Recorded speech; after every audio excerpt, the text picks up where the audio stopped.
Hi guys. We're gonna talk about boundaries today. We are at the dog park, so you might see other dogs running around, and I'd be a little bit more distracted today. Okay, I might not look at you 1,000%, but yeah. So we're gonna talk about boundaries. What are boundaries today? What's going on with boundaries? What's up with that? Yesterday we talked about saying no to things, right, that don't serve you. That's like drawing a line in the sand. A boundary is more like a perimeter. It's like a fence or like a fortress. Think about it as a circle around you or like a fence around your house. A fence signals something that is enclosed and it is clearly defined. A fence tells others not to trespass. It's a warning to who you let inside and who you don't want to let inside, okay? People's boundaries are just like that. It tells other people what's important and what your values are, right? I value my family, I value my freedom, I value my dog, I value my independence, my friends, my health, my career, my time, my self respect. What are the things in your life that are worth protecting? Those are your values. So, my dog is my priority, it's my value, okay? If you know me, you know that my boundary is that I don't go anywhere without my dog, okay? If I can help it, okay? Sometimes I can bring him, but in general, if I can bring him, I will. So that means I'm going to skip a lot of things. Most parties, because you can't bring a dog to parties, okay? Most get togethers, most events. Maybe your priority is school. So you might have to skip some events like the fireworks the other day or whatever because you have tests. See, I pay attention. You missed some amazing fireworks because you had to study, right?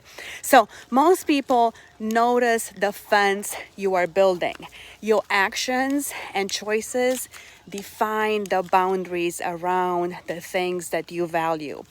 It's your actions and choices, not words, okay?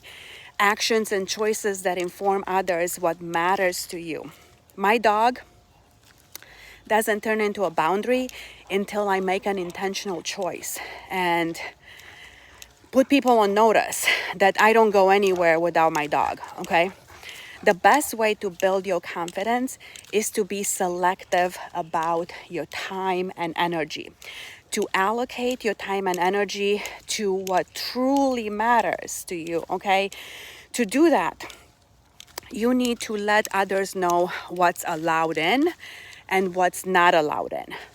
When you do that, you give others like a manual of how you want to be treated, okay? Remember we talked about that in the other talk. Basically, you educate others to respect your needs and limits. And when you have boundaries, you can focus on your own priorities and make better choices and protect your peace, protect your energy. You don't let vampires suck your energy, right? You get better control of your life and you navigate day to day with more assertiveness and more confidence. It builds more confidence. So how does it work?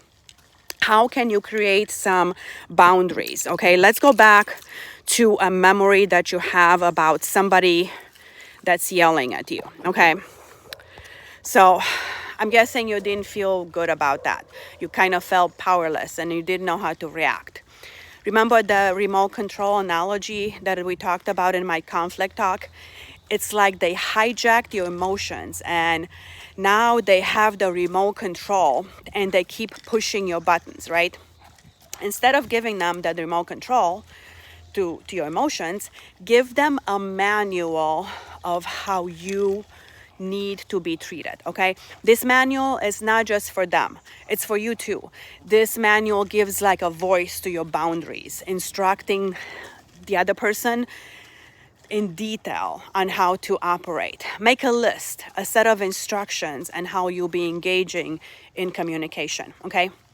You need to know for yourself what you'll say no to and what you won't allow past your boundary. Look how pretty this is.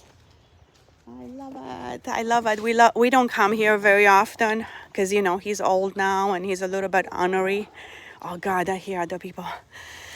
So what you're doing, you're just like, basically, it's like a game, okay? You're just providing the instructions on how to operate in this game of yours, in your environment. So this is how it sounds like when somebody is yelling at you and they have your remote control. You probably are saying something like, stop yelling at me. You can't talk to me like that. When you give them the manual, you say, I don't respond to that volume. I don't accept the way you're speaking to me. One says, I'm out of control, and the other one says, I'm in control here. I'll give you some of my boundaries, okay? I don't respond to disrespect. I decide how I feel. No negativity. I don't talk on the phone while I'm drunk, obviously, for obvious reasons, okay? I'm on time, and I expect you to be on time when we plan things. Whatever you have, write it down in an iPhone note, okay? You'll keep adding things as you get more confident. Trust me, you'll do that. When somebody puts words in your mouth, you can calmly say, I get to decide the words that I use. You cross the boundary, okay? So first you write down your values, then you want to write down your manual for how you want to be treated. You also have to practice enforcing your boundaries, okay? That's where you have to get more creative because that's difficult, okay? You have to tell people they crossed the boundary and they won't be able to go any further. That's tough if you don't practice confrontation, okay? Begin your sentence with your boundary. I don't accept how you're treating me. I need to get paid for the work that I have done. I don't do drugs. They're going to try to confuse the conversation, okay? You need to focus on why you're there. I'm here to clarify my boundaries. I'm here to talk about what you said when you said all that stuff about me. Sometimes they say crazy stuff to get you to react bad. Remember, they want you to have like a bad emotional reaction. Just say, I'm not going to go there with you.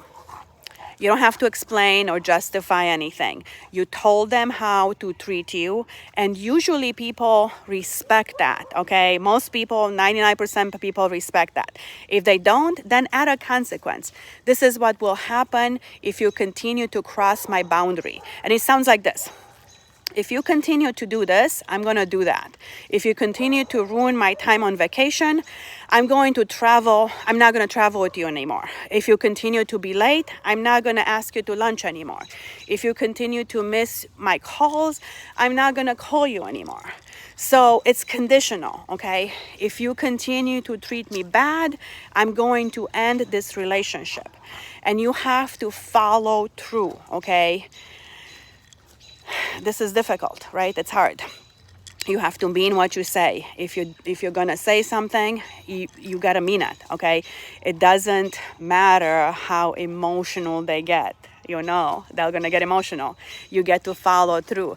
These people have no boundaries and they have no clue how to be self-aware because it's risky, remember? This is why it's hard. They don't even understand what you're doing. They're so emotionally stunted, they believe that you're stupid. That's why consistency is very crucial to this, okay? You have to change, and people don't like it when you change, okay? Boundaries have a way of sifting out the people that are not on your side, that are not on your team, they're not on your tribe. Even close friends, even family members are going to be upset. These people prefer that you don't have boundaries. They only like you for what they get from you, okay? People that will criticize you for who you are now are just upset because they lost privileges. It's like they were able to abuse you before, and now they can't. Their discomfort over your boundaries is not a sign that something is wrong. It's actually a sign that this is working. For me, I can see clearly now who's on my corner, okay? And who is just using me, because these people are constantly criticizing me. They're pissed at me for getting better. Yeah. They don't have anything else they can bitch about, okay? They hate that they can't get away with abusing me anymore. And I just give them grace. I just give them grace, because they need some time to understand that, no, I don't have to have this make sense to them, okay? My boundaries haven't been put in place to make them feel comfortable. No, no, no. They were there for me. They were put in for me to protect my mental health, to protect my time and energy, to have a better life, okay? And that's what happens. You get a better life. Some people won't understand this, and that's okay. If these people are your close friends or your family, I know it's hard. But it will be a time when relationships are tested and mostly recalibrated. It's a good thing. Boundaries are the bouncer for your well-being. They reinforce what you allow in and prevent what you don't want to enter in your life. Hi! Oh my gosh! Hi guys! Hi! Hi! Haven't seen you guys in a while. I know we haven't been here because he's old now and he's getting a little bit like ornery. Well, and like, it's a little hot for yeah. So but it's nice. It's nice in here. So Yeah. Hold on. All right, so we're back now. So boundaries are the bouncer for your well-being. Think about it like that. They reinforce what you allow in and prevent what you don't want to enter in your life. So make sure your bouncer is strong and fearless and visible and stands at your door to make sure that these people help you instead of injuring you, okay? If you want to know what I value, look for where my boundaries sit. Same with you. What boundaries do you need to put up? What consequences do you need to start setting? And how will you be following through with these consequences? And with that, don't lie, don't steal, don't cheat, and don't kill any insects today. Look how pretty it is. Oh, look, Zeus is in the water already. Oh my gosh, so pretty. Bye. Mwah, mwah, mwah.